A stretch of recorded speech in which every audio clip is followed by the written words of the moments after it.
Good morning, students. Welcome to your physics class. Today we are going to discuss the frequency of LC oscillation.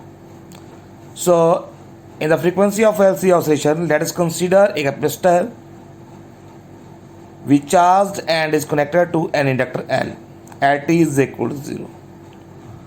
Okay. After time t, the charge on the capacitor big Q, let I be the current flowing through it. As you know that we have discussed about LC oscillation, तो उसमें हमने देखा था हमारे पास जो circuit बनता है like this is the inductor, this is the capacitor. तो बेटा हमने देखा था इसमें कि इसमें एनर्जी जो है वो टैंक सर्किट होता है. इंडक्टर से कैपेसिटर में एनर्जी ट्रांसफर होती है, कैपेसिटर से एनर्जी में इंडक्टर में एनर्जी ट्रांसफर होती है. So let I be the current flowing through it. Let suppose that कि ऐसे सर्किट में आई करंट फ्लो कर रहा है. So we can write it as we know that E is equal to L D I upon D T. Okay, E is equal to L D I upon D T. ये आपके पास E M F होती है. This is the equation number 1. It can be written as but E is equal to Q over C. एक ये formula आपके पास capacitance में होता था, V is equal to Q upon C. यहाँ पे हम इसको E की फॉर्म में लिख रहे हैं, E is equal to Q upon C. So we can write it as Q over C is equal to L D I upon D T. Okay, but I is equal to, अब I किसके equal होता है, minus D Q upon D T. देखो simply I आपके पास आ गया charge upon time, the rate of change of charge. But negative sign show that the tank circuit Q decreases then I increases. इससे हमने देखा है कि अगर Q डिक्रीज करेगा तो I इंक्रीज करता है.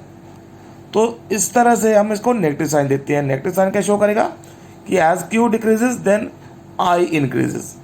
सो that's why we use the negative sign here. So Q upon C plus L.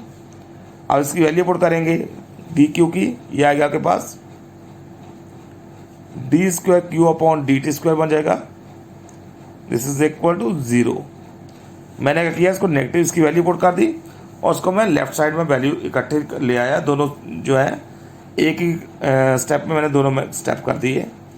So we have, अब इसमें क्या करेंगे हम, एल टेकिंग एज कॉमन. अब यहाँ पर L नहीं है तो उसको लिखेंगे Q अपॉन एल सी. इसमें L आ रहा तो उसको लिखेंगे D square Q upon D T square is equal to 0. 0 से L को डिवाइड करेंगे तो 0 हो जाएगा. So we have D square Q upon D T square plus Q over L C is equal to 0. ये हमारे पास आ रहा है result.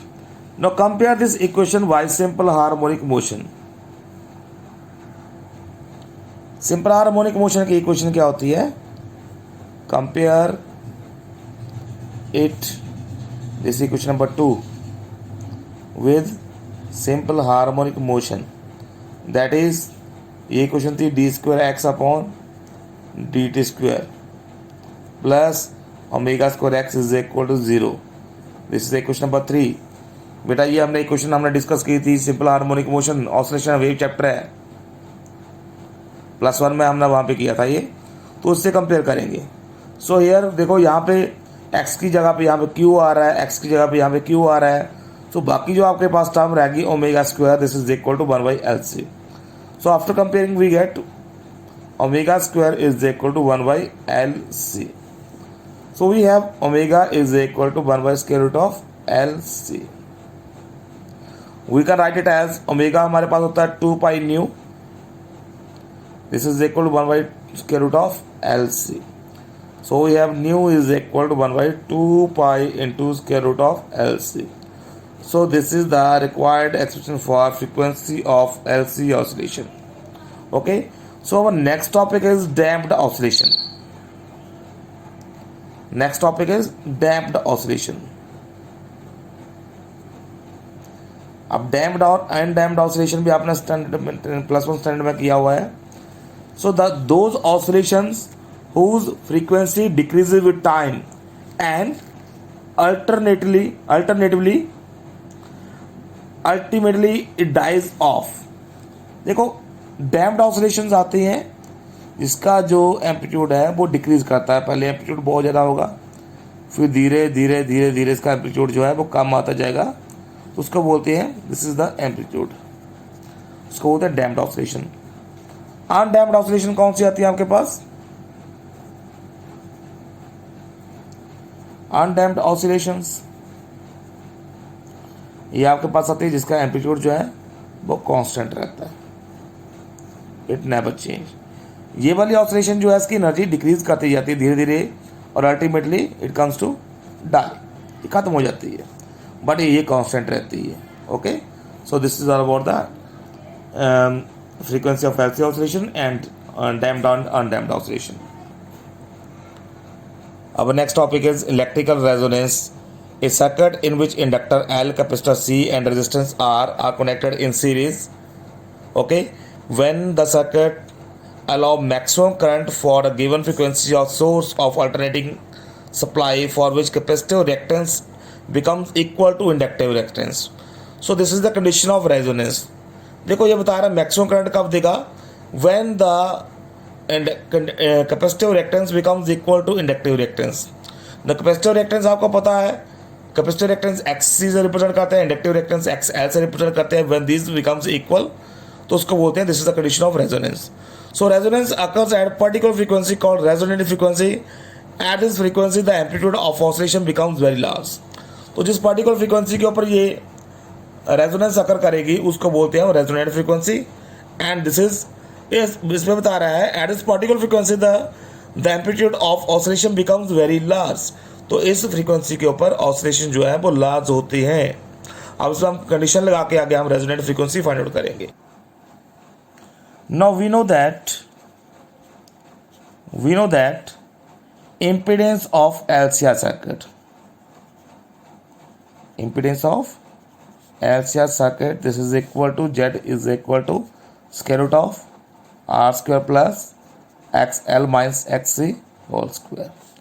It can be written as R square plus XL को हम लिखते हैं omega L minus 1/, XL C किसके इक्वल होता है 1/, ओमेगा C होल स्क्वायर। ठीक है, XL की वैल्यू ओमेगा L आती थी आपको पता है, XC की वैल्यू 1/, ओमेगा C आती है।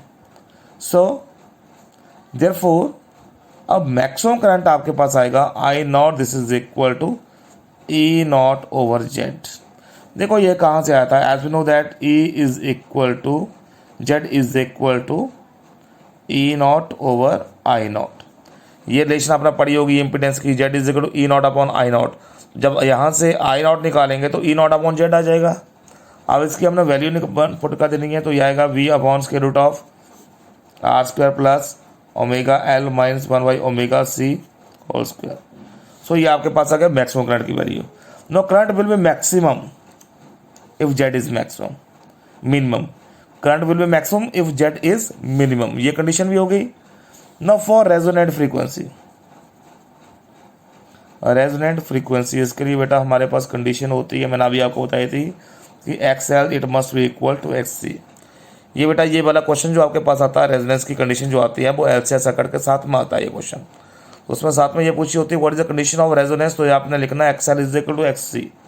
Now if you put the value of XL and XC तो उसको लिखेंगे ओमेगा L होती है वैसे इसकी वैल्यू होती है 1/, ओमेगा C।